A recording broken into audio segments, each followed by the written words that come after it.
ultimately, like, I want to be able to show people that I understand them. I understand their main concerns. And ultimately, I'm the most qualified person to help you solve this problem. If you came onto this training looking for some magical formula, some magical post that generates all of the inbound leads, it doesn't really exist. When you look at this, it's like you're trying to make yourself attractive enough to a very specific audience and capture their attention and hold their attention until their need arises. And we do this through consistently showing up and adding value, leading our market. There isn't one magical post. There isn't one magical thing that you do that's going to get people to all of a sudden run to you and for you to be able to generate a bunch of inbound leads. Hi, I'm Courtney Harmon, Director of Industry Relations at Crelate. Welcome to another episode of the Full Desk Experience.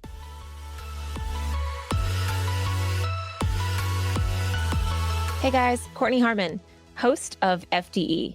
We're bringing you a special series of episodes called FDE Plus. Those are going to be highlights from our recent virtual conference, where hundreds of you joined us for an incredible event focused on boosting revenue for 2025.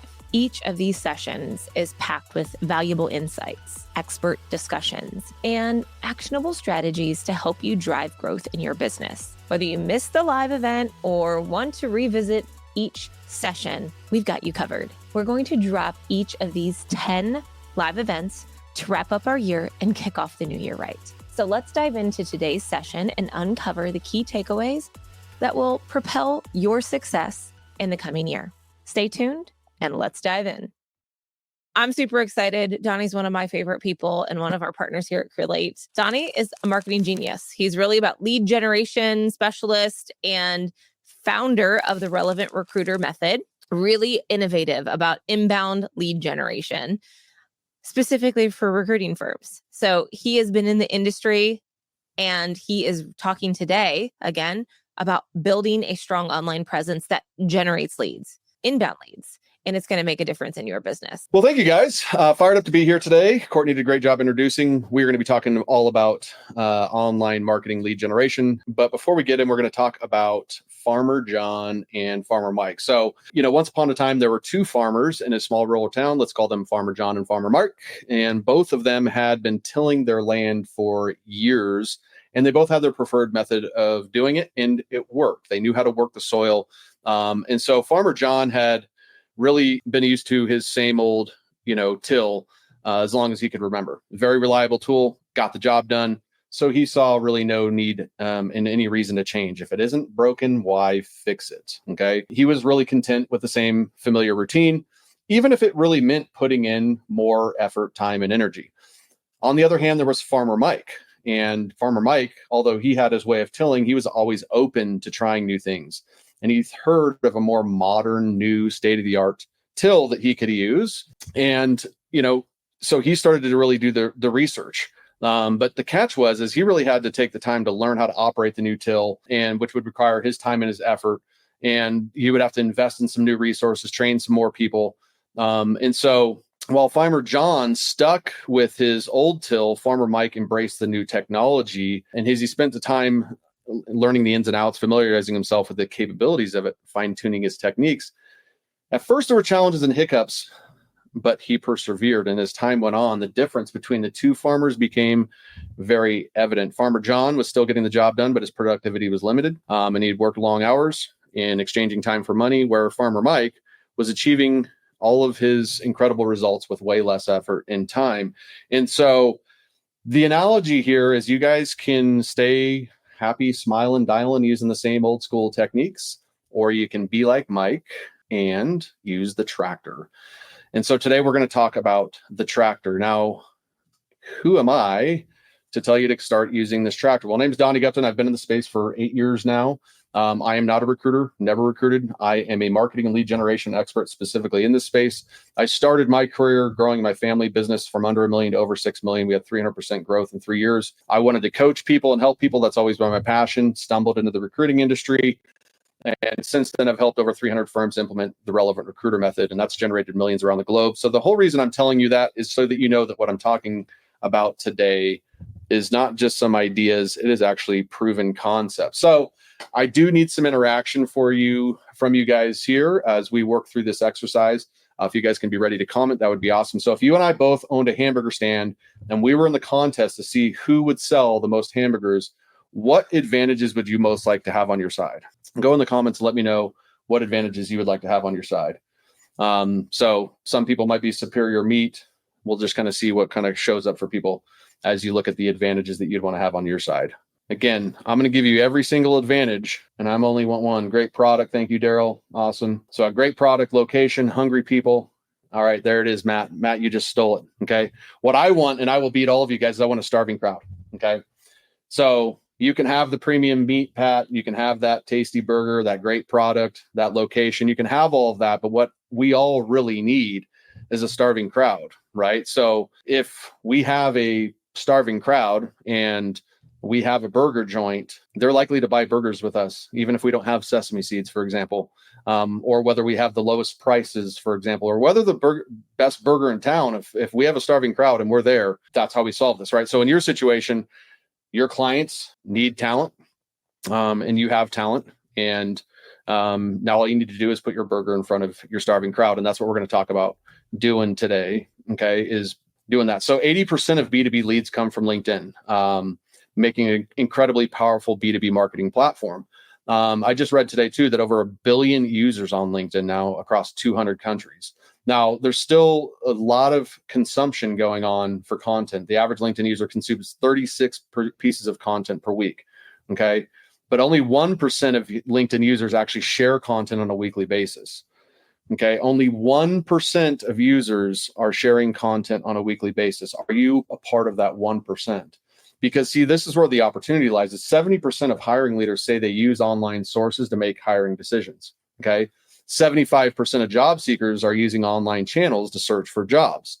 If you want to be the one that feeds them, then you need to commit to going all in on your digital presence, because your starving crowd is online. Your starving crowd is on LinkedIn, okay? So let's dive into this as we get started here in the actual process. So how many of you guys have ever thought, I'm just another recruiter and I do the same thing? Maybe you don't even think that highly. You're not sure how to explain your differentiator. Maybe you do really think you're really good, but you're not sure how to share that to the marketplace. Here's the thing. It's your job to drive your brand narrative, especially online in 2024.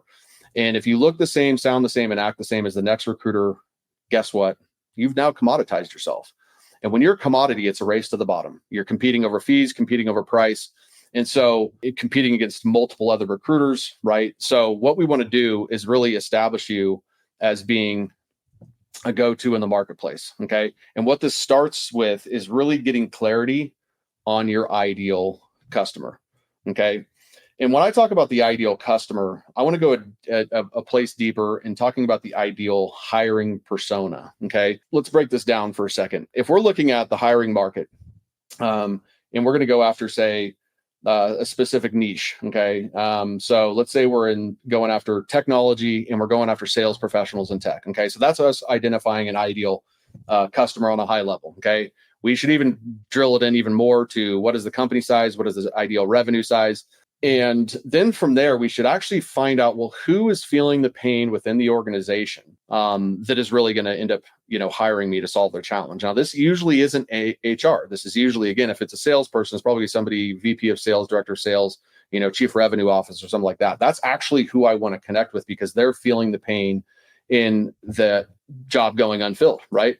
And so what we want to do is really obsess over their day in heaven and obsess over their day in hell. What is happening as a result of them not being able to fill this position? What is the ideal outcome that they would have when this position is open, closed? How fast? How are they doing it?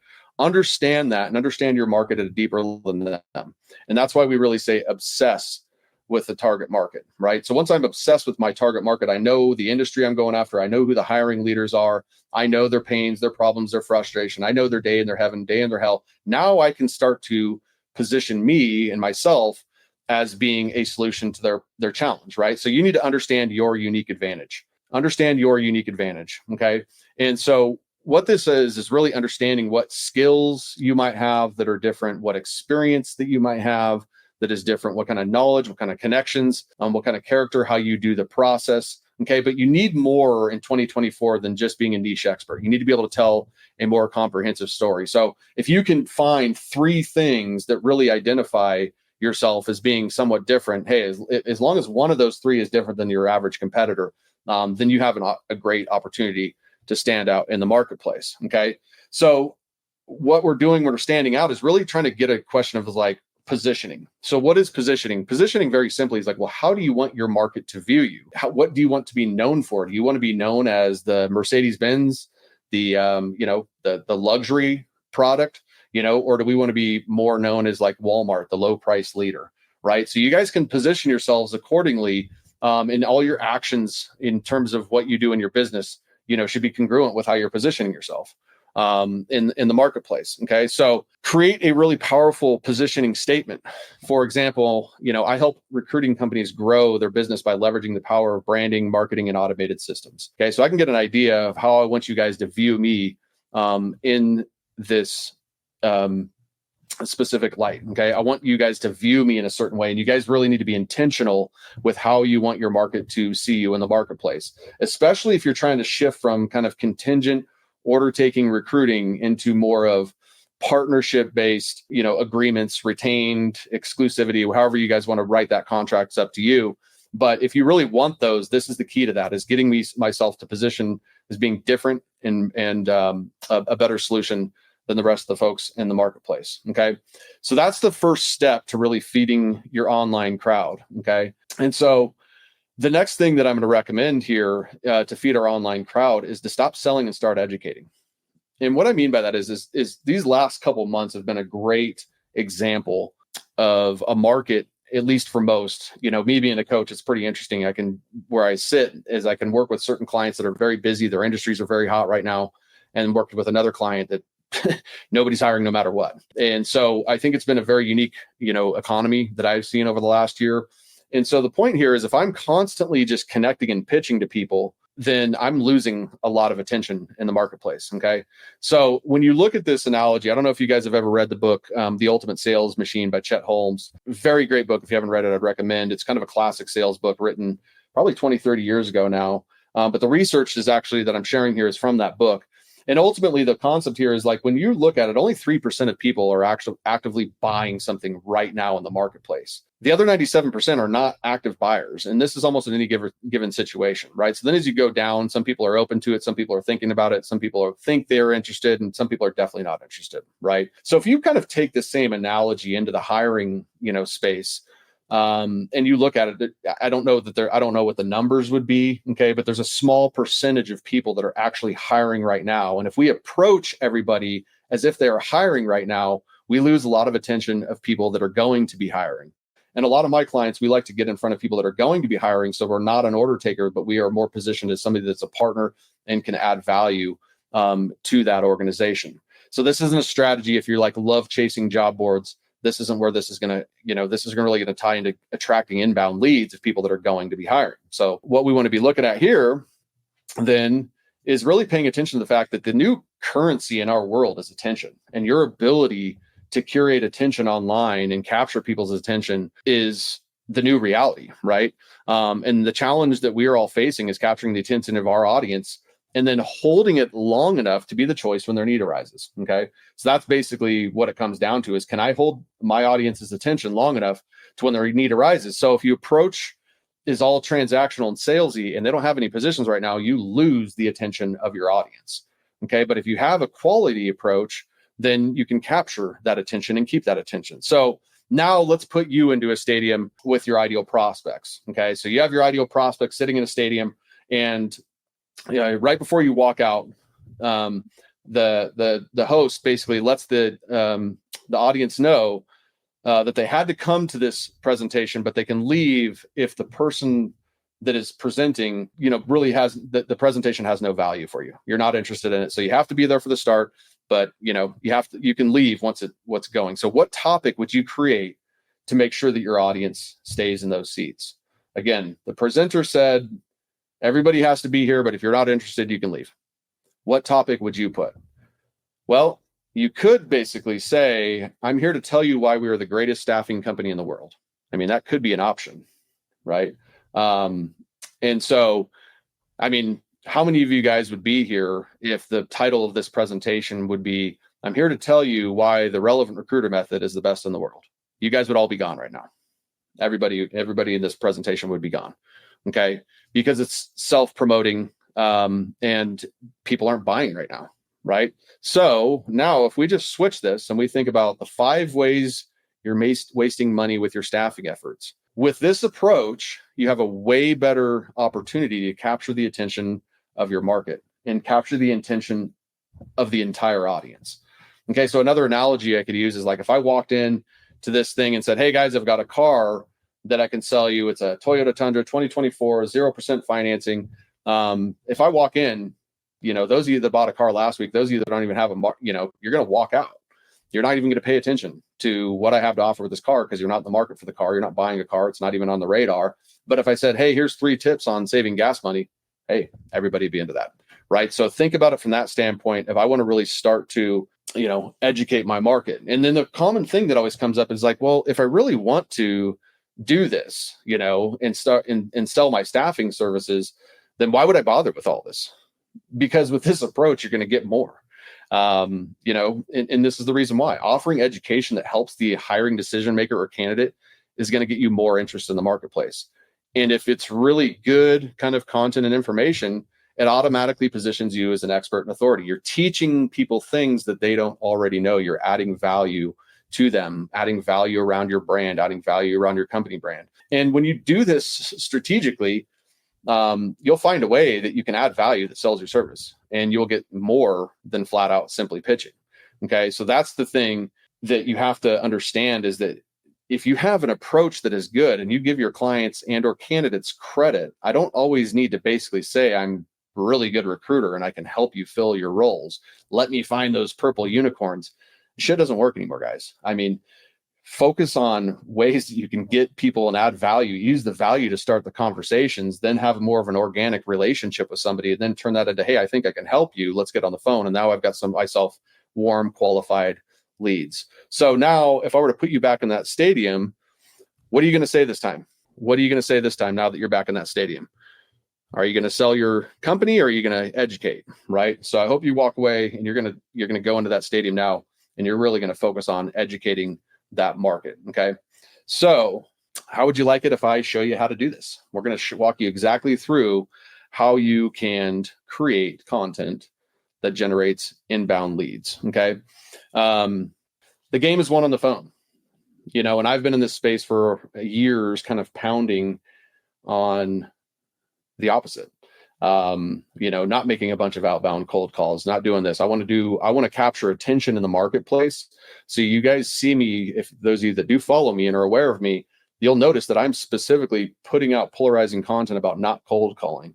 Now, of course, I know that cold calling works. I know that cold calling at some point in the game for a lot of people is going to be a part of it, but I'm not going to capture any attention by being weak about that thought, weak about my stance and my position in the marketplace. So I don't want to confuse as you guys get on here, and those of you that may know me or not know me or whatever, but the game is still won on the phone. It's just how we're getting to the phone that there's so much more powerful, right? And the way most people are getting the phone traditionally with outbound calls, a lot of times sets up for a lot of wasted energy, or it really sets you up to become an order taker, because you're not getting to the point where you can get on the call and qualify the actual client and ask them the questions to see how urgent they are about filling this role. So the inbound lead changes how you can basically frame the call, okay, and get on the call and have the control and really truly qualify what this, how good of a client is this going to be? Is it an A client, a B client, or a C client? And so that's where the inbound really changes the game for you.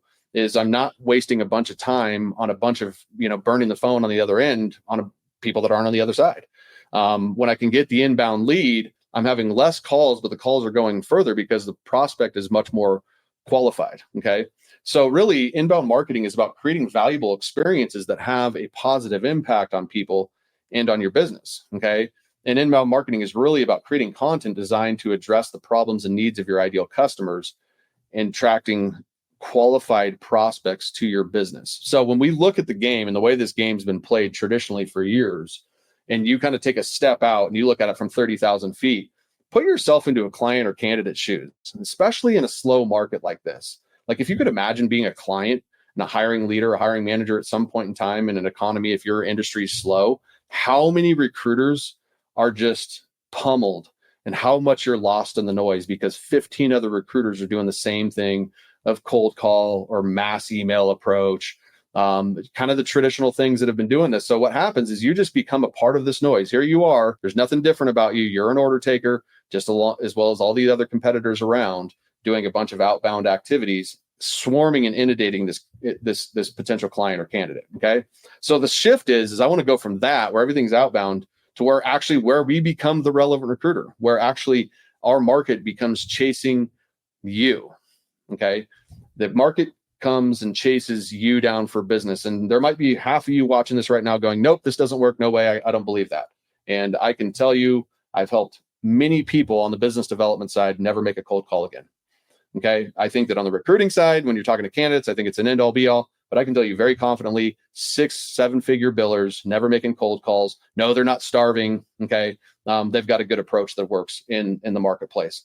Because I know there's all these buzzwords. If you don't know how to cold call, your kids will be starving. Yeah, right. I have plenty of very high successful, high billing clients that are not making a bunch of outbound calls because they've found a way to make themselves relevant in the marketplace. And so what this looks like is, what if over 1 million people could see you and you had 1 million impressions around your brand just off of a single post? Okay. This is my friend Mark. I think he currently has my course record. This post here ended up over 6 million views. You can see it has 105, reactions on it, 2,900 comments. And, it's not one post makes it, but I'm just using this as an example is there's nothing you can do from an outbound activity that can ever reach those numbers. When you're looking at 5-6 million views, of course, those aren't all dialed in, but I know what happened behind the scenes with Mark, and he had over 900 inbound connection requests from top risk and compliance talent within his marketplace. Okay. And then what happens when you start doing this and you do this consistently is you truly get these inbound leads. And so you have an example of both a client and candidate. Hey, Mark, I've enjoyed reading your articles. I'm currently building a compliance team for a private equity company. Perhaps we can have a call Monday to discuss. Again, that doesn't say one compliance person. He's building an entire compliance team, and Mark's getting that business from his content. Okay. Next one is about a candidate. Friend just sent me one of your posts and it literally resonated with me. I'll be interested in talking to you about compliance jobs if you're available to chat for next week. So that's what this can look like for you guys when you get this whole part right on the content side of things. Okay. Let's dive into this framework for a minute. This is what I've been teaching over the last 8 years. Okay. Is a specific framework to get people interested in to generate you an inbound lead. Okay. So going back, putting all of this together is we have a very ideal target market. Okay. We have a target client that we've built. We have built an ideal hiring persona. So when I'm creating my content, I'm not creating my content to go into the LinkedIn echo chamber with a bunch of other recruiters to stroke your ego about how mad you are about that hiring manager that burned you. Your content should be speaking directly to your target audience. And that doesn't mean that every once in a while you can't post something different, but 90% of your stuff should speak directly to your target audience if you're trying to move the needle. If you're trying to get dopamine rush, if you're trying to get validation from your recruiting peers, then keep creating generic recruiting content. But if I start to speak to my core target audience, then that's how this stuff works. So that is the key thing that you guys need to understand is we're not just creating content vaguely here. We're creating content for a very specific audience. And what we want to do is lead our audience, serve our audience, and connect with our audience. So here's what that looks like. Okay. The leadership pillar is really your ability to show your audience your expertise, your knowledge, and your track record of success. Okay. And so the leadership pillar, what this is going to look like is like, what are the pains, problems, frustrations, challenges, mistakes that you see your hiring leaders make? And a lot of people shy away from this category or this template because ultimately their mindset is one of scarcity. They're afraid to put their bold opinion out. They're afraid to lead their market because they're afraid they might rub somebody wrong. They're afraid that somebody might disagree with their approach or their process or their idea there. And that's a quick recipe of getting forgotten. That's a quick recipe of maybe you're putting yourself out there, but you're just getting nothing from it. It's probably because you're not being bold enough with your content. So in order for me to properly lead my market, then I need to understand their pains, their problems, their frustrations way deeper than they do. And then we create content that speaks directly to that. Okay. So what that might look like is, here's, 5 hiring, or here's 5 interviewing mistakes that's costing hiring leaders their top candidate. Okay, so I'm going to be really bold. Now, that one was vague, right? So now I'm going to bring this into my industry and I'll go, here's 5 hiring mistakes that sales leaders are making that's helping them miss out on top talent. Okay, so I want to be very specific in my hooks with my target audience and then create content around that, whether the content is written or video or graphics or LinkedIn slideshows. First off, it should be all, but it doesn't really matter. Pick whatever you are committed to first and really focus on leading the market. Okay. Now, if there is a specific, process that you see, consistent theme, a consistent trend, you want to speak to that. I want to be the one that leads my market with this information. Okay. I want to be the one that's willing to say the hard things to my prospective clients and candidates with my digital presence. One of the great places to look for leadership content is through the objections that you get, through the pains and problems and frustrations that your clients and candidates are speaking to as you are on the phone with them, or anything that you see online. Okay, so when you do this right, this is really where people build trust in your experience, and then they really view you as an authority in the marketplace. And so for those of you that like retained search or engaged searches, or again, more of a partnership type of relationship, if you're not building content online, you're just missing out. Okay. Now, the content online does not replace your ability to fill positions. You have to be good at what you're doing as a prerequisite to actually generating inbound leads. So this isn't, if you're not good at recruiting, this doesn't save the day for you, right? But when you're leading your market, it really demonstrates your ability to be successful and answer the question of why should I listen to you? Now, I want to dive into this a little bit more deeply. Is like, let's say there's tech recruiter John that's been posting content on LinkedIn for 3 years. And then your new recruiter, Amy, and new recruiter Amy's like, we all have a little bit of head trash. And we start putting ourselves out there. And so, our egos, sometimes we forget there's actually other people out there trying to add value to the same market. There's other people that are competing. I'm very competitive. So I'm always out showing up because I know that there's somebody on my market that's trying to take from my audience, trying to, steal eyeballs from me, steal attention. Right.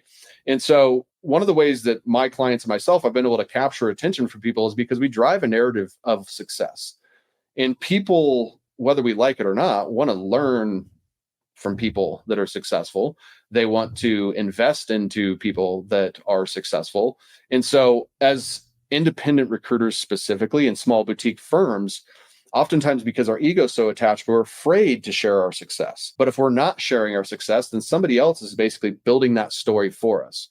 And so what this can look like in a very easy way is tell me a story, kind of like a post around a case study around how you recently made a client win, right? So it could be something along the lines of like, here's how I helped one sales team in the renewable energy space fill 5 roles in 30 days without reviewing hundreds of unqualified resumes. And then I would go into the post and I would give it a little meat and potatoes, like, hey, here's what we didn't do. And I would kind of knock off a couple of common things that we know that the hiring people have tried, other recruiters on the outside tried. And then I might give some unique language around, a process that we did that really, really helped.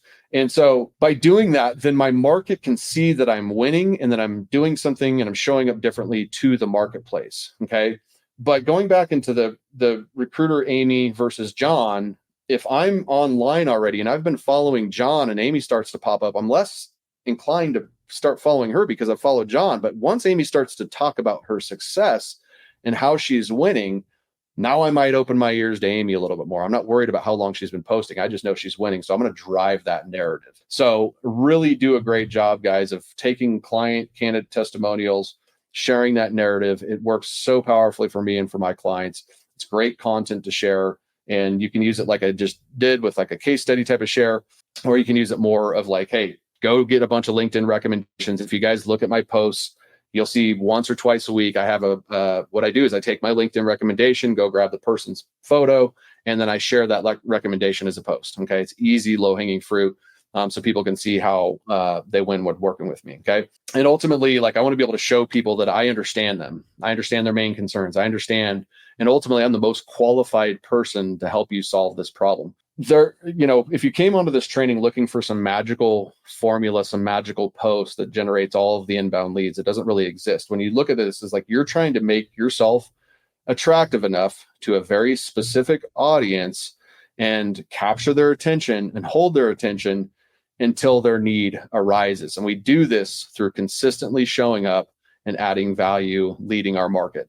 Okay. And so there isn't one magical post. There isn't one magical thing that you do that's going to get people to all of a sudden run to you and for you to be able to generate a bunch of inbound leads. Okay. So heading over to the next pillar, we call this pillar the service pillar. Okay. And so this is kind of more of, I think, what people think of traditionally when they're thinking of marketing, which is stuff that add value, stuff that educates both your clients and candidates to help them identify roadblocks and solve challenges and things like that. The service pillar, kind of think of like your tips, your tricks, your how-tos, your how-Is, your busting myths. You're really just providing a ton of goodwill to your market, really serving the market. Okay. And this has been something that for me is really one of the things that drives my business. This webinar training kind of falls into that service pillar. It also falls into the leadership pillar, a little bit. And again, we're not here to define every single post, so to speak. It's just understanding these ideas and concepts. Okay. But when you are a person of value, then people will follow you. And so what are the tips and tricks and little nuggets you can use that would keep people interested in you? What are some of the things that you might be able to add value on that isn't always 100% recruiting related, but maybe something that your hiring leader might take advantage of, right? So, hey, maybe I'm going to go back into the sales script. If I'm going into the sales industry, I'm trying to generate leads for salespeople, and the sales market that I'm in is like slow right now. Well, maybe I can add some value on, I don't know, a quick little sales training that I have, or some stats and some trends around sales in that industry. Again, what would be of value to that person in that time that I can give to them? Okay. And when you really do this value part right, people view you as a resource. They view you as a thought leader in the marketplace. Okay. It shows your desire not to just sell, but to serve and support.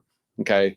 And I'm going to say that it shows your desire not to just sell and serve and support. It's easy to say, I don't want to be a transactional recruiter. I want to add value. I want to be a partner with my companies. Well, if I want to say that, I might as well just show that.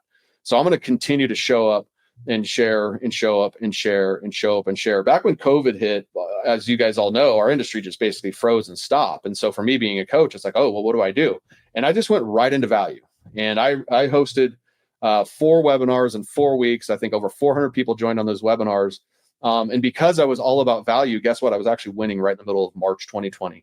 Simply because I had a process and a place, and then I could show other people how not to sell in a time where people weren't buying. If you had an approach of trying to capture the attention of a hiring leader in the middle of the COVID, the chaos that we were in, you're probably getting a lot of crickets on that. But we had a lot of people end up having banner years and banner months coming out of COVID because of the approach that we taught. And so that's what the whole idea with this is, to really add value, serve. Okay. And then it shows your unique value, your key differentiator, and then just further sets you apart from those in the marketplace. Okay. So going to the last pillar, this is one that is, I find everybody has a different point of view on this, but I'm just going to tell you without hesitation, you got to go on this. We call it the connect pillar, which is, who are you as an individual? What makes you real and authentic and allows your audience to see who they're really going to be working with? So powerful now. We are in the age of AI. Here's the thing about AI. It's awesome. You should leverage the shit out of it for sure. AI needs to be a part of what you're doing. And here's the other thing about AI. It's at the beginning phases, so it's only going to get better, which is scary. But because of that creates a unique opportunity for those that are still willing to put themselves out there authentically and real, because AI cannot replace that. It cannot replace authenticity. And so you'll see now there's a lot more people that are becoming creators online, but it's AI. So if you're willing to be the person that kind of shows a little bit behind the scenes, and I can actually connect with you. When you look at the basics of who we do business with, usually it's, hey, somebody I know, somebody I like, somebody I trust, can they solve my problem? Well, if I build this connection stuff, there's a lot of opportunity to get to know me and like me and even trust me just by showing you who I am as a man, even beyond the business side of things. Okay. So what this will look like is not necessarily like you trying to become an Instagram model, taking pictures of all your meals and posting it on LinkedIn. That's not what I'm talking about here. But if you were to go through my profile, you'll see, I share specific things. Actually, last week was my wedding anniversary. I shared that on LinkedIn. Why? Because my wife and I are both on LinkedIn generating business. She's in the real estate. I'm talking to my clients. And so that allows our network to know that we value our marriage and we value, having a solid quality marriage, which will attract other people that are into that type of thing, right? So that's the idea, is sharing something personal. Now, I think the sweet spot of doing this is where I can kind of share something in my personal life, but also then tying that back into some sort of business is where it gets, you can create a lot of opportunity for yourself, okay? The big thing this builds, again, is this builds authenticity. This builds you into being real. It makes your brand more memorable, right?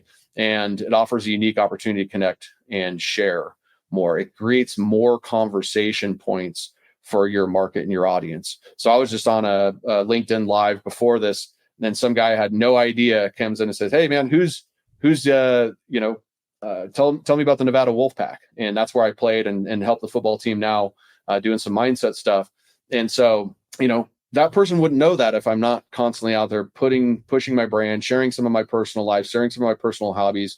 If you're watching this video, right now live, sometimes when I'm up here, you can actually see my helmet for the Wolfpack. Some people will come on and be like, "Hey, I see you're a Niners fan."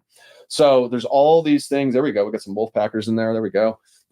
So that's the idea, right? And then the last thing about the connection content, which is frustrating as heck, is it increases your engagement. One of the reason I say it's frustrating is because, and I'd be curious how many of you guys could resonate with this that are already creating the content, is you go out there and you'll write this nice, valuable post. It's tons of filled with value, filled with meat, and it get a couple hundred views, and then you post a picture of your wife, for example, and next thing you know, that thing's got 20,000 views on it.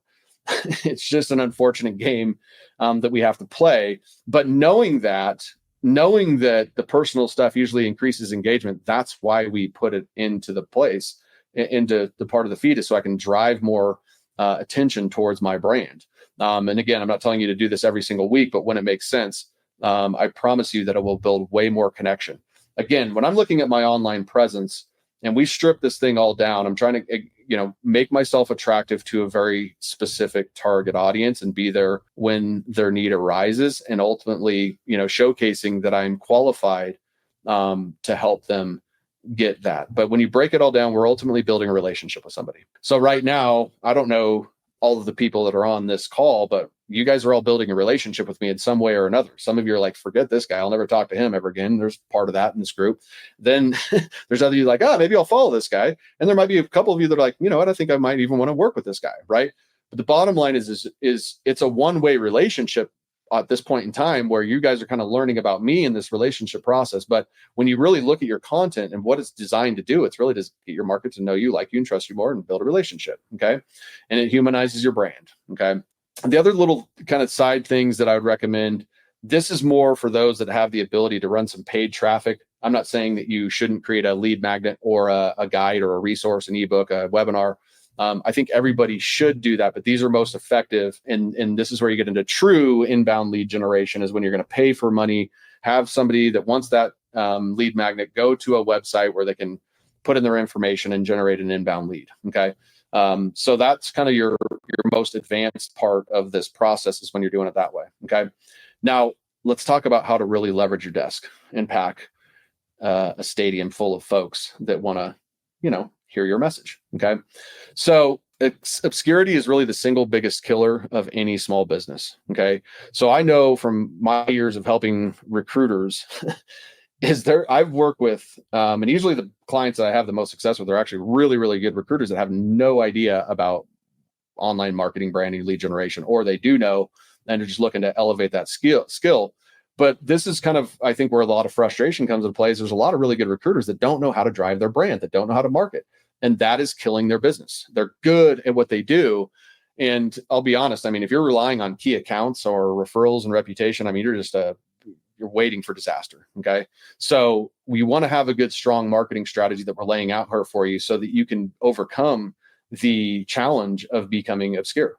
Okay. So according to a study by HubSpot, 80% of all content online gets no engagement, right? So what you want to do in order to get engagement is grow an audience. That's one of the things that's often missed as you talk about people that are, constantly talking about growing marketing and branding is like, well, I need to have an audience. I need to have an audience that goes there, because with the audience, I can create more meaningful conversations every single day with this ideal audience. And that's the whole idea when I'm building, content or doing outreach, is I'm looking to generate meaningful conversations, not getting people on the phone that listen to me but aren't going to take me seriously, but people that actually are on the phone with me, that want to be there, that are actually interested, that actually have urgency to fill roles that you could help them fill. Those are meaningful conversations. So knowing that that's the goal, we want meaningful conversations, and assuming you were going to spend the same time, energy, and effort to build your audience and create meaningful conversations with your perfect leads, would you rather be building your audience with 22 people at a time or just one? Of course, 20. 20 meaningful conversations gives us way more higher chance of making consistent placements and finding the ideal client is going to value what you do. 20 meaningful conversations over one allows us to say no to the prospective client that does not want to work the way that we want to, because I know, I'm confident, I have a pipeline of more clients that are coming, and all I'm looking at is ideals and really making sure that you have great search quality.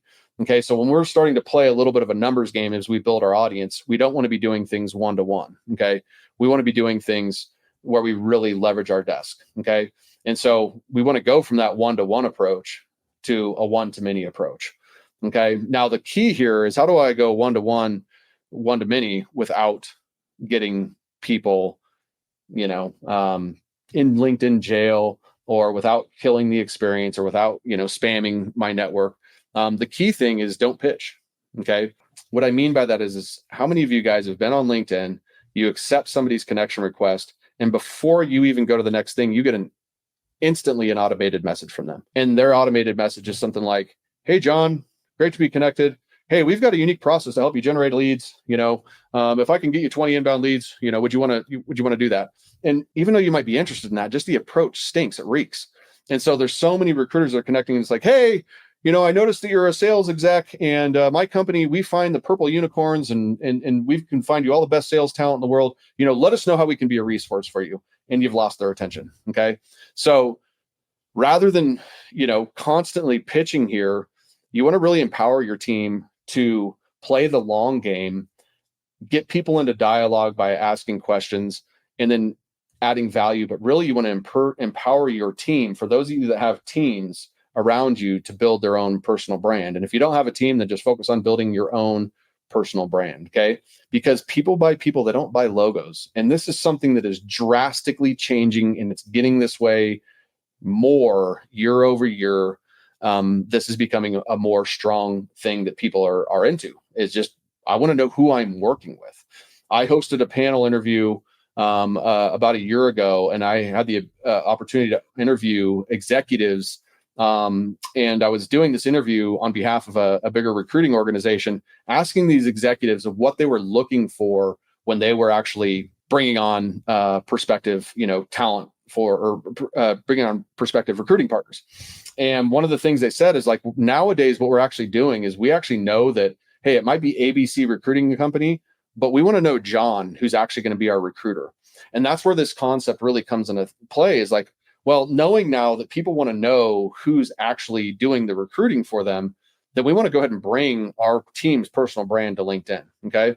So this is my wonderful wife that I will pick on here for a minute. So a lot of people I see on LinkedIn is they'll have their name and then they just put recruiter underneath it, right? Or senior recruiter or CEO at ABC search firm.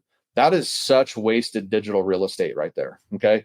And so, what we want to really look at doing here is, rather than having that real estate just say recruiter, I want to speak to my ideal target audience. Okay. Because one of the things that I can get by creating this is, when you start to think about where does this headline actually show up? Okay. The headline is the most important part of your LinkedIn profile. Your headline is going to show up when you send somebody a connection request. Your headline shows up when you create content.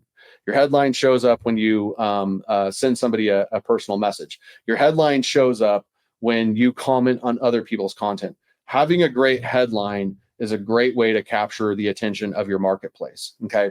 But as you're looking at this here, and you can see that this is an entire team where their brands are the same for everybody that gets on them. Same look, same feel, a little bit different headline, because that's why we want to give them their power of their own uniqueness, right? For their own personal brand. But there's congruency around the look and feel from their entire team. Okay. So that's really what you want to be looking at doing is, well, the fastest way for me to go deploy this strategy and go from one to one to one to many is empower my team and empower their desk on LinkedIn to really attract and be, specific to attract a very specific client or candidate. Okay. And so that's kind of the overview of what this will look like is making sure that your entire LinkedIn profile is all branded well for each individual on your team. And then you want to be able to drive traffic to your profile. And so the best tool for targeting, in my opinion, is LinkedIn Sales Nav. LinkedIn Sales Nav allows you to build just filter searches, lead list searches, list searches. I really like the account list part because then we can start to target companies that may not be doing hiring or may not have big HR departments. But LinkedIn Sales Navigator combined with a good LinkedIn automation tool, which I can share with you. Feel free to reach out to me after. I got a couple tools I can recommend, but that really allows us to start to build our audience and then do that in a very strategic way every single day and allows me to be leveraged. Okay. So I'm going to leverage my team's desk, and then I'm also going to leverage my team by helping them with some automation. Okay. When you look at your team members, every team member that you have is another potential fishing pole in the water. So if the question is, well, should I do this or somebody else should do it? The answer is both. Okay. What we look at now is a multi-channel approach to really start to expanding your audience. Now we're getting into advanced strategies. So being a football guy, we always talk about swarming to the football. And so if we look at, this being the running back here, this is your prospective client, and this is you on LinkedIn, on YouTube, on email, and you're swarming your market and coming at them from all angles. Okay. That's how you're going to capture the most attention. So whether it's, again, social media, all of those different things, you want your prospects to really see you everywhere. And if you really want to win online and be that authority, then this is how you really run an effective lead generation system is you show up everywhere to a very specific target audience. And the ultimate goal, of course, is to make sure that you get warm phone calls with people because that's where you make your money. So again, coming back to tie that all home, we're going to create all this online marketing, all this brand presence, deploy our team, empower our team. And we're going to do this in a way that is ultimately driving more warm phone calls, more meaningful phone calls with our ideal prospects. Okay. So now we're coming to the end and you guys have a choice to make. And the choice is simple, but you get to make it. You can be like John, or you can be like Mike and use the tractor. I'm going to recommend that you be like Mike. And I appreciate you guys. I did not get a chance to go into any Q&A, so I will go with that. But I'm going to leave this slide up. If you guys want to connect with me, feel free to do so. Well, Donnie, there was questions, and I'm going to ask them. So if there's other questions, feel free. I think one of the questions was, do you capitalize your marketing only on LinkedIn, or do you also have your videos for your clients on Instagram, YouTube, Facebook, etc.? Yep. So I just kind of hit on at the end. That's a really great question. So the thinking is really, first, I'm going to dominate a platform. So until I have LinkedIn figured out and working, what's the point of me going to have a presence somewhere else? Okay. So that's the thinking is like, I want to make sure that I've got a presence there and the presence is generating the result. LinkedIn is obviously for 99% of those on here. We know our clients are on there. We know our candidates are on there. So that's the best place to start. But yeah, the answer is yes. Then it's multi-channel, right? Because that's where I was just talking about. I want to swarm my market. Yeah. The challenge is, where does my market hang out on Instagram? And so, it's easy to kind of get caught into the buzz and, oh, well, you should be there. And so, yes, so for me, like Instagram is not a strategy for me. I have a presence there, but I'm just regurgitating my LinkedIn strategy on Instagram. And that's why my Instagram doesn't grow if I were being completely honest and transparent. It's just there. Right. So I think if everybody that's listening and starting out, it's okay for you to have a presence everywhere when you start, but you want to be focused on one platform to generate your result, and then I think, just kind of digging that more, I think it's LinkedIn, email is the next one. And then from there, it's probably, I think YouTube's another good opportunity, because YouTube allows you a place, especially if you're doing video, obviously, you can create playlists. You can use that as a place to send to clients and candidates. There's a lot of potential value on YouTube, and YouTube's owned by the biggest search engine in the world, right? Now, I know for most of my clients, because they're true headhunters, they're not really interested in talent that they might attract from a Google search, right? They're going to go headhunt and find that talent. A lot of people I've spoken with over the years don't have a lot of success in good quality client leads from Google, because all of you guys are in their inbox already. So why they need to go Google for a recruiter, right? So, but that's where YouTube is kind of a secondary benefit, is that it's a keyword search tool. Amazing. And one other question from Tanya. She asked, is the Relevant Recruiter and what you do there similar to Aura marketing too? Not necessarily. So Relevant Recruiter is where I'm going to show you. I'm going to teach a man how to fish, and Aura marketing is where we're going to do the fishing for you. So our Aura marketing, you would learn the same content strategy in the Relevant Recruiter. Aura marketing is where we're taking that and executing the content and branding for you. So yeah, thank you for that question, Tanya. But it's same, I guess, overall outcome, but just a different process of how we're going to get you there. And happy to talk to you more about that. You can reach out. I love that. And Donnie, of course, everyone wants to know your automated tools. So even if you send those via email, I can send those out with your presentation. That would be amazing. Yep. Thank you so much. You had lots of wonderful insights, and the audience loved it. Wonderful. So thank you for joining us today, Donnie. Yep. I will send those tools over to Courtney. Amazing. You're the best. If you missed any part of it, don't forget to subscribe to our show so you don't miss anything upcoming. And if you like this valuable content, if you enjoyed this episode, please feel free to share it with your network and leave us a review on your favorite podcast platform. We'd love to hear your thoughts. Together, we're building a community of growth and learning. Until next time.